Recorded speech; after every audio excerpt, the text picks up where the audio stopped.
عليكم طالبات الصف الخامس. ننتقل إلى حل أسئلة الفصل. عندنا السؤال الأول، اختيارات. يقاس العزم بوحدات نيوتن في المتر، هي الوحدات والاختيار الصحيح. عندنا السؤال الثاني، كي يكون الجسم متزنا. حتى يكون أي جسم متزن لازم يحقق الشرطين، شرط الاتزان الانتقالي وشرط الاتزان الدوراني. يعني محصلة القوى على محور x و y اثنيناتهم تساوي صفر، ومحصلة العزوم تساوي صفر. فالاختيار C هو الاختيار الصحيح. عندنا السؤال رقم 3، شخص يدفع باب. عندنا هذا محور دوران الباب وهذا الباب. الشخص يدفع الباب بقوة مقدارها 10 نيوتن وبزاوية 90 درجة إلى عموديا، والبعد هنا ما مطيني إياه بالسنتيمتر، لازم أحوله منطيني إياه بالسنتيمتر لازم أحوله للمتر. إذن العزم تاو هو القوة في البعد في ساين 90. القوة 10 في البعد هو 80، نحول نقسم على 100، الصفر يروح، الصفر الآخر أيضا يروح، فإذا الجواب يطلع عندي 8 نيوتن في المتر بوحدات العزم.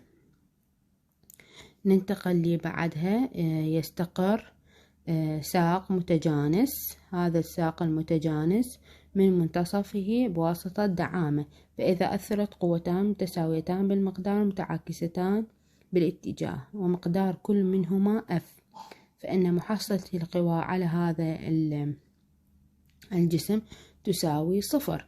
لكن مو معناه أنه هو ما راح يدور، هو قال لي محصلة القوى، سألني عن محصلة القوى، فمحصلة القوى تساوي صفر، أي أن الجسم لا راح يتحرك نحو اليمين ولا راح يتحرك نحو اليسار ولا نحو الأعلى ولا نحو الأسفل، فإذا محصلة القوى تساوي صفر. لكن مو شرط أنه الجسم يدور باتجاه عقارب الساعة أو بعكس دوران عقارب الساعة، يدور حول محوره نقطة الارتكاز، فالجسم يحقق شرط الاتزان الانتقالي اللي هو السكوني، ولكن لا يحقق شرط الاتزان الدوراني. السؤال السابق اللي هو نفسه السؤال السابق، يسألني هاي القوتان ايش راح تجعل الجسم؟ أكيد يجعل الجسم يدور. زين، السؤال اللي بعده، عتلة متجانسة. هذا السؤال، هاي العتلة اكو قوة هنا، فإذا أريد أحسب هذا العزم عندي طول القوة في الذراع في الزاوية 90 درجة. إذا هنا عندي هذا الطرف القوة في طول الذراع في ساين 90 اللي هو 1. هذا الطرف. القوة الأخرى اللي راح تدور الجسم باتجاه دوران عقارب الساعة، يعني راح تدور بعكس اتجاه عقارب الساعة. القوة اللي راح تدور باتجاه عكس عقارب الساعة راح نختار وزن هذا العتلة، وزنها، وبما أنه مركز الثقل من المنتصف فراح يكون بهالشكل هذا، والقوة هي الوزن اللي هي mg في البعد عن محور الدوران. هذا البعد صار البعد عندي اللي هو نصف L، نصف هاي اللي قلنا احنا مركز الثقل من منتصف، فصار عندي نصف L، وعندي في ساين الزاوية لأنه بالعزم قوة في البعد عن محور الدوران في ساين الزاوية ثيتا، اللي هي مهما تكون زاوية ثيتا قد مقدارها. فإذا عندي هسه L من طرفين المعادلة راح يروح، عندي مقدار هذه القوة راح تساوي لي mg على 2 في ساين الزاوية ثيتا. فالاختيار الموجود الصحيح هو D. ننتقل لهذا السؤال اللي بعده اللي هو صندوق يزن 60 نيوتن. وزن هذا الصندوق 60 هذا الوزن، وهاي القوة اللي دا تسحب الصندوق مقدارها 80، فيريد مقدار الزاوية اللي موجودة بالرسم. لازم أحقق شرط الاتزان الانتقالي، واعتبر هذا الجسم الصندوق يحقق شرط الاتزان الانتقالي، فلا ينتقل نحو الأعلى ولا نحو الأسفل ولا نحو اليمين ولا نحو اليسار. إذن محصلة القوى على محور X تساوي 0، ومحصلة القوى على محور Y تساوي 0. نحل. عندي هاي T مائلة، فإذن المركبة القريبة من الزاوية اللي هي هاي راح تاخذ لي T كوساين الزاوية، والبعيدة من الزاوية اللي هي هاي راح تاخذ لي ساين. راح أبدي بشرط الاتزان الانتقالي على محور X. T ساين الزاوية ثيتا تساوي لي 80، تساوي لي القوة. وشرط الاتزان على محور Y T كوساين الزاوية ثيتا تساوي لي 60، يعني هاي القوة نحو الأعلى تساوي القوة نحو الأسفل. بقسمة المعادلة رقم 1 على معادلة رقم 2 أقسمهم على بعض، أقول T كوساين ثيتا تساوي لي 60، أجيبها هنا. T من طرفين المعادلة راح يروح، الصفر راح يروح، على 2 بها 3، على 2 بها 4. الساين على الكوساين هو تان، يا زاوية تانها 4 على 3 هي الزاوية 53. إذن الاختيار الصحيح هو الاختيار دي، هو الاختيار الصحيح. ننتقل للسؤال اللي بعده. عندي لوح متجانس كله 2 متر. هسه اني ما قايل لي هذا شقد الطرف وهذا شقد، فقط قال لي كله 2 متر، وهذا ما يأثر على هالحل، لكن للتأكد بعدين ممكن نستخدمه. اكو قوتين، قوة 6 نيوتن وقوة 4 نيوتن، هو اكو مرتكز ويريد من عندي اجد البعد هذا اللي هو X، والبعد اللي هو 1 ناقص X. إذن أطبق قانون عزم المزدوج. القوة في الذراع اللي هي L الأولى، والقوة الثانية في الذراع الثاني. وانتم بكيفكم يا هي تختارون الأولى، اختار الأولى 6 والثانية 4، أو الأولى 4 والثانية 6، الحل نفس الشي. المهم هاي القوة وهاي ذراعها، وهاي القوة وهاي ذراعها. القوة الأولى مثلا اختاريتها 6، الذراع مالتها X، القوة الثانية 4 والذراع مالتها 1 ناقص X. 6X تساوي لي 4 ناقص 4X. أنقل X لذاك الطرف هي ومعاملها، ف6X زائد 4X يساوي لي 4. 10X تساوي لي 4. أقسم على 10 طرفين المعادلة، يطلع لي X مقدار X 4 بالعشرة متر. إذن هذا الطرف 0.4 متر، هذا الطرف 1 ناقص 0.4 وطلعناه 0.6 متر. إذا تجمعيهم 1 متر، وذاك والطرف كله إذن الثاني 1 متر للتأكيد، يعني لا أكثر يعني. فإذن هذا الذراع طلع لي 0.6، وهذا الذراع الثاني طلع لي 0.4، لأنه تنقصون 1 من 0.4 ويطلع لكم 0.6 متر، وهو المطلوب. ننتقل هسه إلى أسئلة مسائل الفصل. عندي قوة هياتها، وعندي تريد يأثر بها العامل، سواء يسحب، يمكن يسحب أي أحسن، يسحب هذا العتلة حتى يرفع هاي الحجر. هذا الحجر وزن مطيني كتلته 60 كيلوغرام، إذن وزنه الكتلة في التعجيل إذن 20 في 10 يساوي 200 نيوتن. رجاء انتبهوا هل هي هاي كتلة أم وزن، منطيكم إياها هل هي، لأن أنا ما يصير أطلع قوة، وهنا من الجهة المقابل عندي كتلة بالكيلوغرام، لازم هاي قوة بالنيوتن وهاي قوة أيضا بالنيوتن. مثل ما أعطيتكم بعض الأسئلة ومن حلينا امتحنا بيومي، بعضهم طلبت من عندهم إيجاد الكتلة، بعض الشعب طلبت من عندهم إيجاد الكتلة بنفس السؤال بنفس الأرقام. عندي هنا البعد من مركز الدوران إلى هاي القوة مقداره 2.4 متر، والبعد هذا اللي هو 1.2 متر. أطبق قانون عزم المزدوج، القوة في ذراعها تساوي القوة الثانية في ذراعها. القوة الأولى أنا أريدها الذراع مالتها 2.4، القوة الثانية وجدتها 200، ما يصير أحط 20 كيلوغرام، ما يصير كيلوغرام هنا عندي في اللي هو 1.2. إذن أقسم طرفين المعادلة على 2.4، الفارزة ويا الفارزة تروح، على 12 بها 1، على 12 بها 2، على 2 بها 1، على 2 بها 100، ويساوي 100 نيوتن مقدار القوة في هذا الطرف. السؤال الثاني اللي بعده، عندي صباغ واقف على لوح، وهذا اللوح أريده يتزن، لازم معناها أطبق الشرطين، شرط الاتزان الانتقالي وشرط الاتزان الدوراني. عندي قوة نحو الأعلى رامزيلها F right، والقوة نحو الأعلى الثانية رامزيلها F left. عندي وزن هذا الصباغ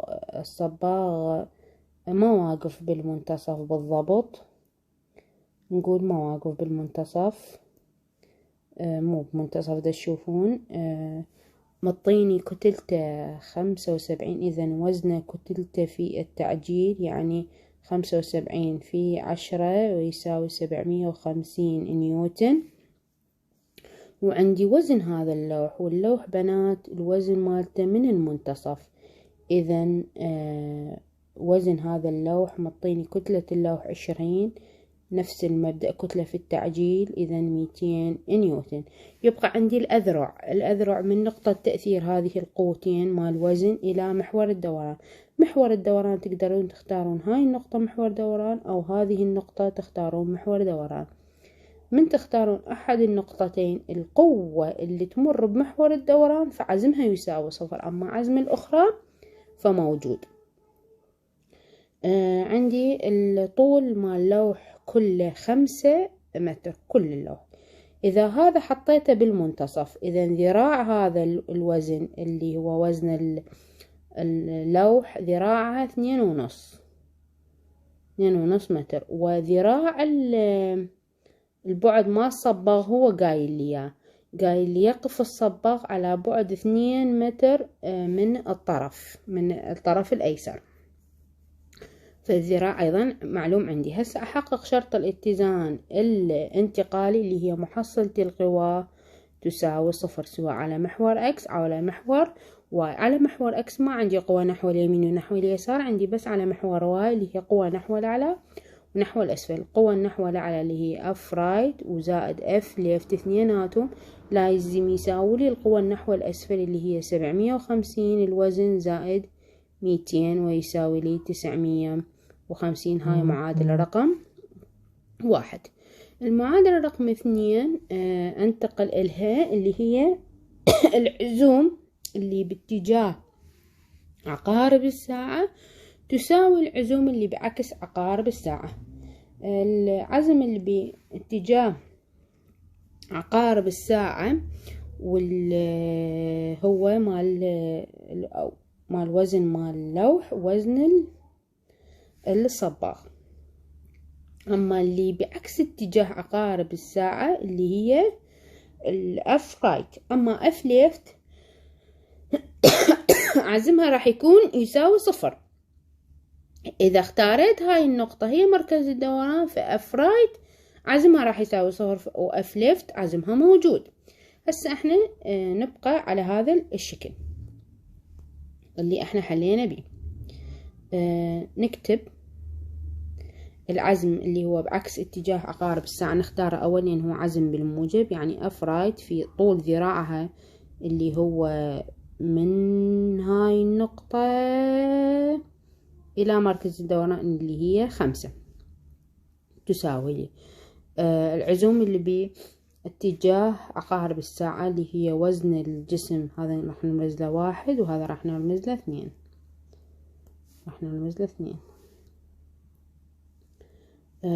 وزن الجسم الأول في طول ذراعه الأول زائد وزن الجسم مع الصباغ الثاني في طول ذراع. اف رايت أنا أريدها في طول ذراعها 5. هذا 200 في طول ذراعه 2.5 زائد 750 في طول ذراعها 2. 2 في 25 50 وواحد من الفارزة يروح وإذن يبقى لي بس 500 ناتج الضرب. 2 في 750 هو 1500. نقسم اف رايت نقسم طرفين المعادلة على 5. منا يروح منا نجمع أول شي 500 زائد 1500 يطلع لي 2000. 2000 على 5 يطلع 400 نيوتن مقدار القوة اف رايت. هاي طلعت لي 400 نيوتن. إذن هسه أرجع أطبق بهاي المعادلة لإيجاد اف ليفت. اف رايت طلعت لي 400. اف ليفت أنا أريدها، إذن أنقل 400 لهذاك الطرف راح يطلع لي اف ليفت هي 950 ناقص 400 ويساوي لي 550 نيوتن. في حال لو أحد اختار هذا محور الدوران راح يجد اف ليفت أول شي وراح يجدها 550 ثم يجد اف رايت ويجدها 400 نيوتن، يعني يطلع نفس الأرقام. السلام عليكم. نرجع نكمل ويا السؤال رقم 4. مدرستكم ست مها فارس. سؤال رقم 4 منطيني لوح يجلس عليه ولدان. الولد الأول وزنه 800 نيوتن والولد الثاني 350 نيوتن، وعندي أيضا اللوح عنده وزن من المنتصف اللي هو 40 نيوتن. منطيني البعد لهذه القوة كأنه نمزلها F1 هذا بعدها L، والقوة الثانية كأنه نمزلها F2 بعدها 2 متر. أول شي يريد يجد من عندي هاي القوة العمودية. القوة العمودية لازم أطبق شرط الاتزان الانتقالي اللي هي القوة نحو الأعلى تساوي القوة نحو الأسفل، أي إن محصلة القوى على محور واي تساوي 0. فF راح تساوي لي كل هذه القوى الموجودة اللي هي 800 زائد 40 زائد 350 ويساوي لي 800 زائد 390 ويساوي لي 1190 نيوتن مقدار هذه القوة العمودية. المطلب الثاني يريد مني البعد هذا L، فلازم أطبق شرطي الاتزان أطبق قانون العزم المزدوج. العزم المزدوج اللي هي القوة اللي راح تدور الجسم باتجاه عقارب الساعة العزم، والعزم اللي راح يدور الجسم بعكس اتجاه عقارب الساعة. إذن هذه القوة F1 في ذراعها L راح تساوي في ذراعها العفو ضرب هذا في L. F2 في ذراعها اللي هو L2 نرمز له. F1 اللي هي 800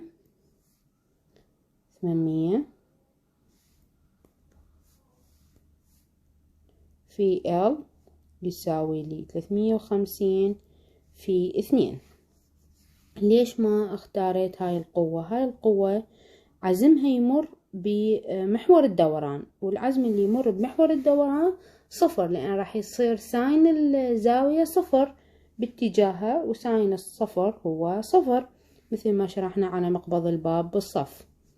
فإذا L راح يساوي لي 800 L يساوي لي اللي انضرب هنا 350 في 2 700. المعامل اللي تقسم هو 800. 7 على 8 يطلع لي الناتج 0.875 متر. وحلينا شلون بالصف، شلون قسمنا قسمة طويلة. تقسمون 7 تقسيم 8 ما بيها 70 بيها كم 8 بيها 8 يطلع 64. الناقص بقى 6 ما بيها 60 بيها كم 8 بيها 7 يطلع 56. بقت 4 نحط 0 40 بيها كم 8 5. هذا الناتج. ننتقل ويا السؤال رقم 5. عندي هذا اللوح وهذا اللوح معطيني الزاوية 37. لازم تعطيني ساينها. ساين 37 هو 3 على 5 وكوساين 37 هو 4 على 5. يريد مني الشد في الحبل ويريد رد فعل الجدار اللي هو R. رد فعل الجدار. عندي هاي الشد مائلة. المركبة اللي راح تكون بعيدة من الزاوية راح تأخذ الساين. ساين الزاوية 37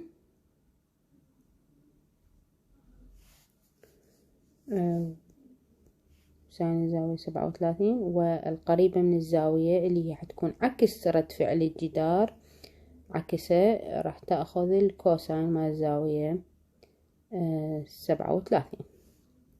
حتى أجد قوة الشد لازم أحقق شرط الاتزان الانتقالي. القوة نحو الأعلى تساوي القوة نحو الأسفل، أي أن محصلة القوى على محور واي تساوي 0. فتي ساين 37 راح يساوي لي 300.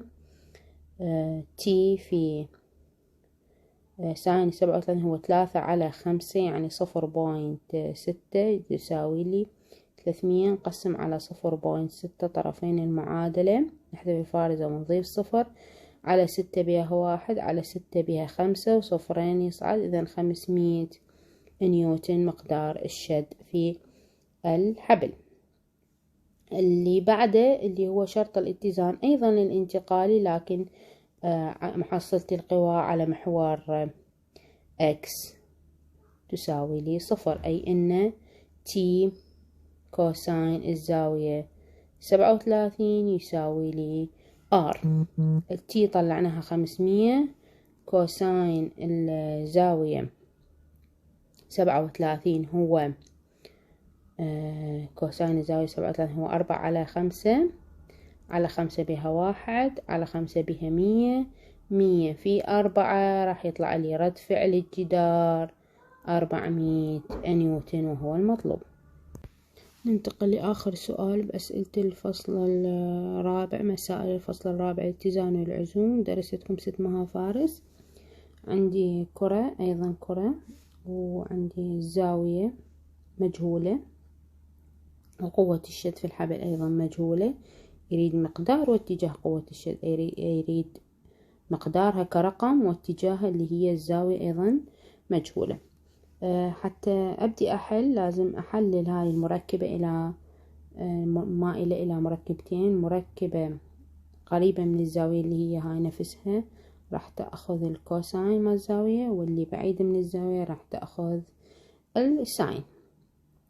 أساوي القوة نحو الأعلى قوة نحو الأسفل قوة نحو اليسار ونحو اليمين بمحصلة القوى على محور واي تساوي 0. إذا تي ساين ثيتا راح يساوي لي 60.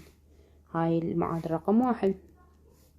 معادلة رقم 2 محصلة القوى على محور اكس تساوي 0، أي ان تي كوساين الزاوية ثيتا راح تساوي لي 80.